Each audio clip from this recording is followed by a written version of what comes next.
Hi, I'm Nimisha, and this is my co-host, Jenny. Hello. We're from Toronto, Canada, from the Toronto Vegetarian Association, and we're delighted to have you join us today on Vegetarianism, the Noble Way of Living. Welcome. And welcome to our studio audience too. So today we're going to start by making a carrot dill soup, a creamy carrot dill soup without the cream. The idea here is to teach you how to make creamy or dairy-like foods without the use of milk. We've got an array of very healthy ingredients that we're going to use for this soup. Now, the other thing we do to make foods healthy is to avoid the use of oils as much as possible. So today, instead of using the oil, we're actually going to saute using water only. You don't lose any flavor in doing this. So my water is heated, and I'm going to just put in my chopped onion and give it a little stir to just get the onions going and make sure the heat is nice and high here.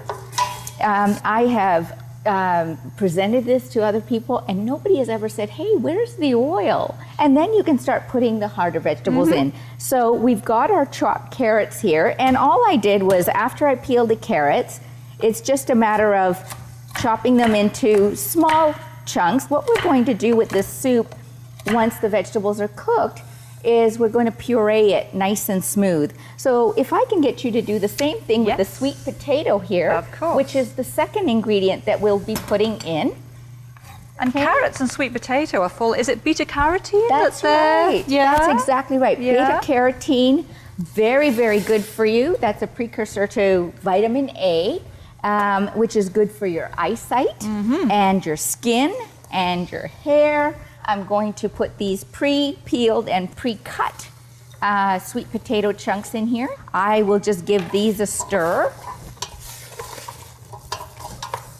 You know, vitamin pills, man cannot trump nature. What Mother Nature does for us through these wonderful foods, give the vegetables a stir. So now that the onions are going to disperse evenly through with the sweet potato and the carrot chunks. And we want to cook them until they get very, very soft. So we had that little bit of water to saute. Right. Now the rest of the water is to help cook the rest of the vegetables and to soften them. Now we just need to give it some time to cook. The advantage of having the soup is that the nutrients stay in the water. So we're keeping as much of the goodness in here as possible. Now, I'm also going to add my salt, and that will help soften the vegetables as well. And I don't use very much, just about a teaspoon and a half in a big pot of soup like this. Too much of it can lead to heart disease, high blood pressure. So you want to put in just enough for flavor. So we'll put the rest of the ingredients in after the vegetables have softened a little. Let that cook for about 10 to 15 minutes. So while that's happening, we are going to go and water the vegetables in the garden, and we'll be back shortly.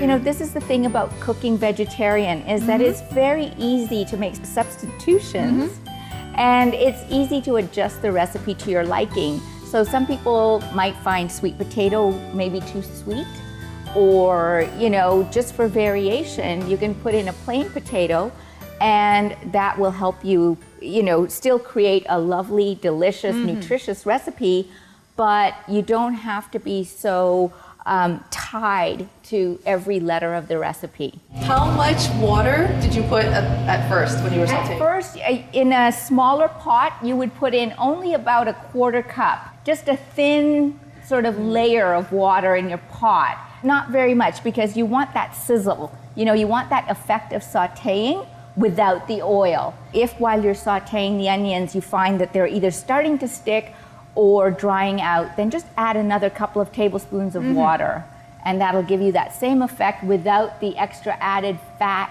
from an oil that you don't need. Other things that you can use for sautéing is a little bit of soy sauce or some apple cider vinegar. All of these substances are great. You just heat up a little bit at the bottom of your pot and sauté in that, and you'll be cutting out a lot of the unnecessary fat from your recipes. So we are going to check on our soup, Jenny. Okay. Let's see how it's doing. I like to check with a fork to see if the vegetables have cooked through, because what we're going to do is we're going to puree this, and it's still a little bit firm, which is okay. The carrots, but my fork is going through.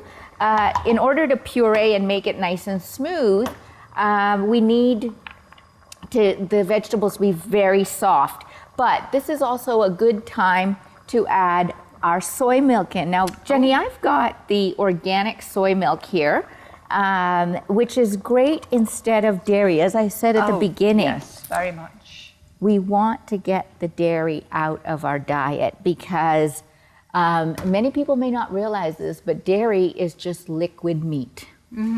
Dairy is just as damaging for the earth. It is just as cruel an industry as the meat industry, and it's just even more damaging to our health than eating meat. It's just so not necessary for our well-being.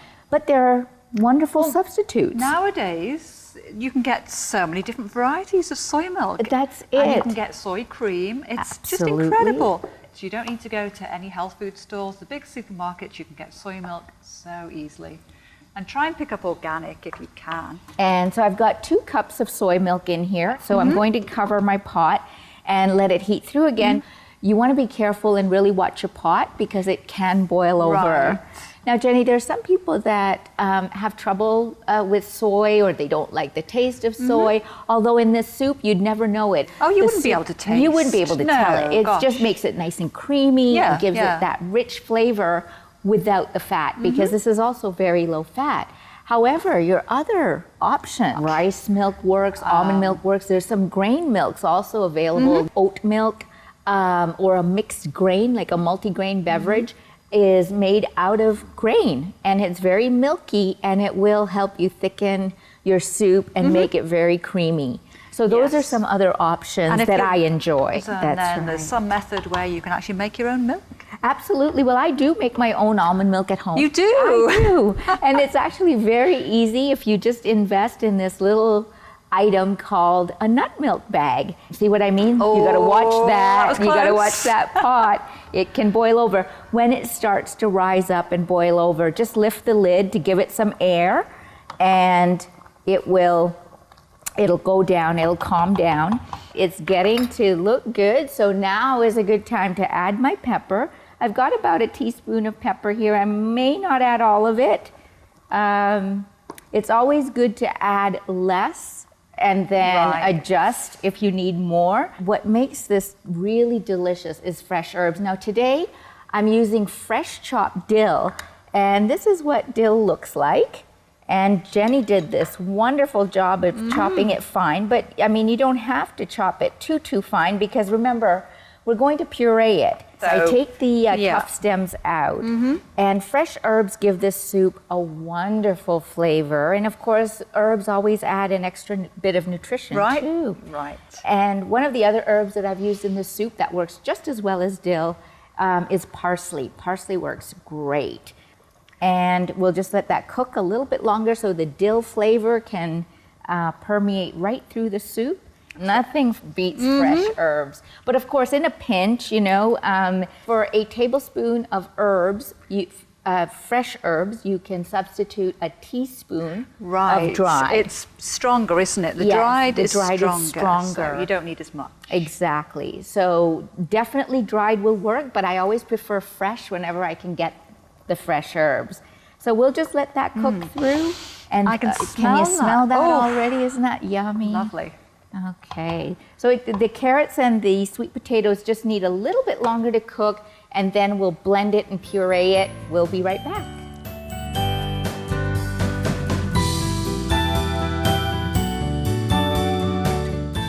Well, welcome back. Through the magic of television, the soup is done.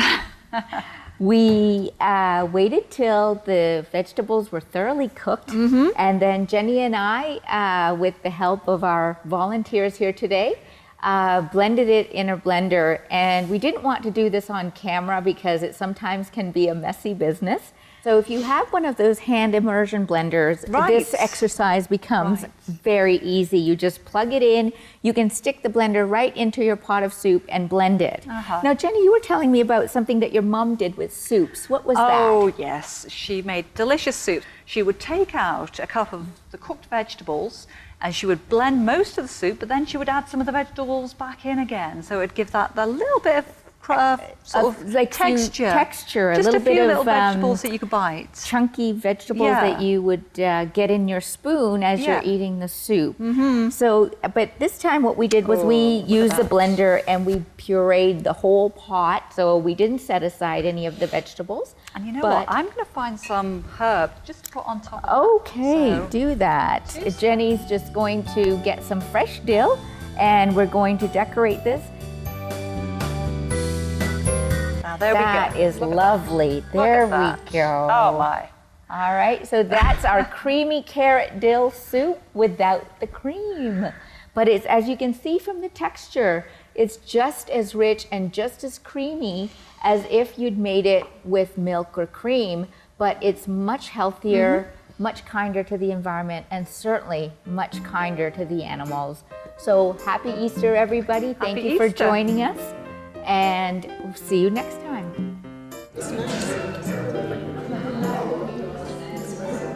I really liked it. It was very good. I think the pepper in it really added a nice flavor to it. Yeah, it was really good. Definitely going to try it at home. It's nice that it has the creamy texture without the dairy. You can't even taste that it's soy milk in there. It still has the same texture as a regular milk would.